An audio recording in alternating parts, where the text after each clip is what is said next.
प्रातःकाल दैनिक कार्यों से निवृत्त होकर गौतम बुद्ध के सभी शिष्य एकत्र हो गए। गौतम बुद्ध ने संदेश देना आरंभ किया। वे बोले, आज मैं तुम्हें ऐसे व्यक्ति की कथा सुनाता हूँ जिसके पास सब कुछ होते हुए भी वह बहुत दुखी था। गौतम बुद्ध ने कहना आरंभ किया कि किसी नगर में एक सेठ रहता था। उसके पास लाखों की संपत्ति थी, बहुत बड़ी हवेली भी थी, नौकर चाकर थे, फिर भी सेठ के मन को शांति नहीं मिली। एक दिन किसी ने उसे बताया कि यहाँ पास के ही एक नगर में साधु रहता है। वह लोगों को ऐसी सिद्धि प्राप्त करा देता है कि उससे मनचाही वस्तु मिल जाती है। सेठ उस साधु के पास गया और उसे प्रणाम करके निवेदन किया, महाराज, मेरे पास धन की कमी नहीं है, पर फिर भी मेरा मन बहुत अशांत रहता है। आप कुछ ऐसा उपाय बता दीजिए कि मेरी अशांति दूर हो जाए। सेठ ने सोचा कि साधु बाबा उसे कोई ताबीज़ दे देंगे या और कुछ कर देंगे जिससे उसकी इच्छा पूरी हो जाएगी और उसका मन हमेशा के लिए शांत हो जाएगा।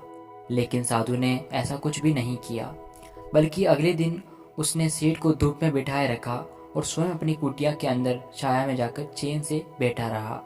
गर्मी के दिन थे, सेठ का बुरा हाल हो गया।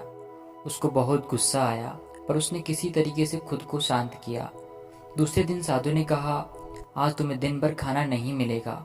भूख के मारे दिन भर सेठ के पेट में चूहे कूदते रहे। अन्न का एक दाना भी नहीं मिलेगा।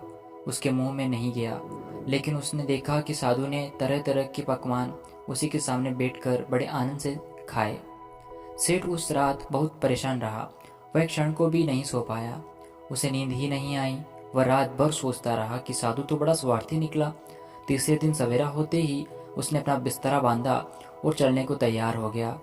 तभी साधु बाबा उसके सामने आकर खड़े हो गए और बोले, सेठ क्या हुआ? सेठ ने कहा, मैं यहाँ बड़ी आशा लेकर आपके पास आया था, लेकिन मुझे यहाँ कुछ भी नहीं मिला। उल्टे मुझे ऐसी मुसीबतें उठानी पड़ी जो मैंने अपने जीवन में कभी नहीं उठाई, इसलिए मैं जा रहा हूँ। साधु हंसकर बोला, मैंने तुम्हें इतना कुछ दिया पर तुमने कुछ भी नहीं लिया। सेठ ने आश्चर्य के भाव से साधु की ओर देखा और बोला, आपने तो मुझे कुछ भी नहीं दिया। साधु ने कहा, सेठ, पहले दिन जब मैंने तुम्हें धूप में बिठाया और स्वयं छाया में बैठा रहा, तब मैंने तुम्हें बताया कि मेरी छाया तेरे काम नहीं आ सकती। जब मेरी बात तेरी समझ में नहीं आई तो दूसरे दिन मैंने तुम्हें भूखा रखा और स्वयं खूब अच्छी तरीके से खाना खाया। उससे मैंने तुम्हें समझाया कि मेरे खा लेने से तेरा पेट नहीं भर सकता। सेठ, याद रख, मेरी साधना से तुझे सिद्धि नहीं मिलेगी। तूने अपना धन अपनी मेहनत से कमाया है और शांति भी तुझे अपने पुरुषार्थ, साधना और अपनी मेहनत से ही मिलेगी। सेठ की आंखें खुल गई। अब उसे अपनी मंजिल पर पहुंचने का रास्ता मिल गया था।